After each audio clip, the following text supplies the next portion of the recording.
Hey, and welcome back. This is video number 8, and this is kind of a bonus video, but for those of you who want to take it a step further, and rather than using Prezi for just something that sits out on the internet or something for a live presentation, for those of you who want to make an actual video, this is for you. All right, so we're going to talk about how to add voiceovers, how to add background sounds, how to essentially make a video. But for those of you who really want to go all out and you're not really looking to make a Prezi to just do a live kind of presentation or just send it to people, you really want to turn this into a video, then you are going to need to have an actual video recording software. So in this case, I am using Camtasia. You can use ScreenFlow for Mac. There are other apps out there as well. But for the most part, I found Camtasia tends to be the best. I've tested Camtasia on the Mac. I really like it. I feel like it has evolved and become better. And maybe it's just a little bit of a preference, but I've used Camtasia for a long time, and that's what I use. Now, here's the thing. Here's a little trick I found. You can use browser or you can use the Windows or the Mac app. Now, when it came to classic Prezi, I found that utilizing the actual downloadable Windows or Mac app was easier.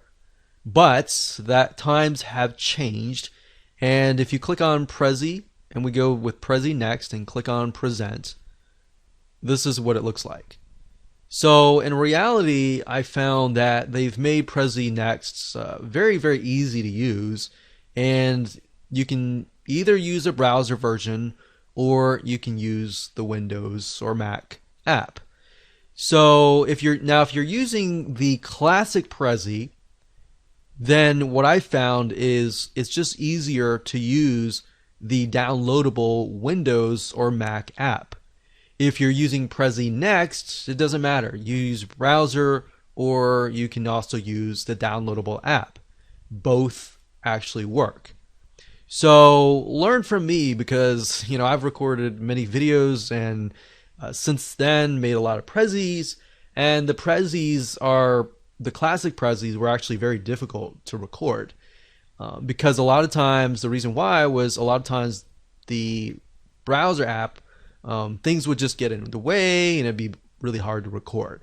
So I think things have evolved over the years, but that said, you will need to have Camtasia or ScreenFlow. So in order to do this, you will need obviously to dish out either $150 to $300 to get access to these softwares. You will also need to have a microphone, either a USB microphone or a more professional microphone. I believe with Mac computers you can easily use the microphone earbuds. You can use those as well to record a video. But all you do is just go into presentation mode. Now that you have an idea of Prezi Classic versus Prezi Next, all you have to do is click Present. Now you'll notice that if I put my mouse down here, this little thing pops up. And then you're wondering, okay, how do I get rid of this little bar? So to get rid of it, you just put your mouse back up here and you click. So you can see that my mouse is hiding. So before, actually, when I was recording the other videos, my mouse was over here and it was hiding. So that's kind of how to do it. Now with Camtasia, let me go over to Camtasia. You are going to want to use, and I can't really show that now, but you're going to click on record the screen and you want to use full screen. So you want to show or record the whole screen. And then typically after that, once you have recorded it, you want to get it down to 1280 by 720 editing dimensions, which is HD quality standard. And another thing is depending on how big your resolution is. If your resolution is a smaller resolution, you might have kind of a little bit of a distorted view and you might need to kind of play around with that. But when it comes to editing, let's say for this one here, if and when you have elements that are like popping up or in the way, you can use the zoom and pan feature, and you go here and you just move it up like that.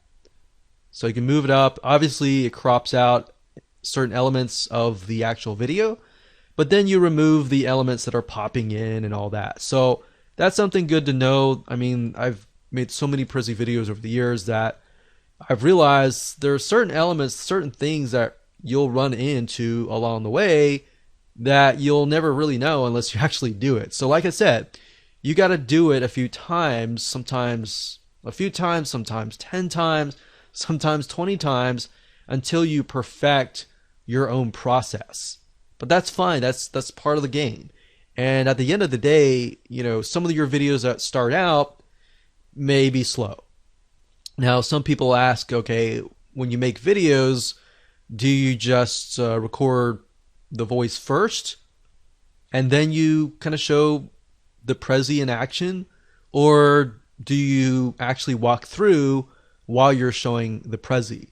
What I found to answer that, it's different from different people. Some people can do, you know, teach really, really fast and as they do the Prezi, and some people, as they start out, they have to actually read a script and then implement it and have one track as the audio and one track as the Prezi visual. So sometimes you might have to write out the script and read the script and put it down here. And then you have to go back and then record kind of the video of the Prezi and go along with the script. So it really depends on you and how you speak. Some of you might be comfortable with speaking, like me, I can just go straight in and teach. And some of you might not be comfortable and you might have to go with a script. Now, I will say, you know, it definitely takes practice, and even sometimes making videos, it might be the 10th time. But at the end of the day, you have to practice, just like riding a bicycle. Everything takes practice. So hopefully that teaches you a little bit about how to turn your Prezi into a video.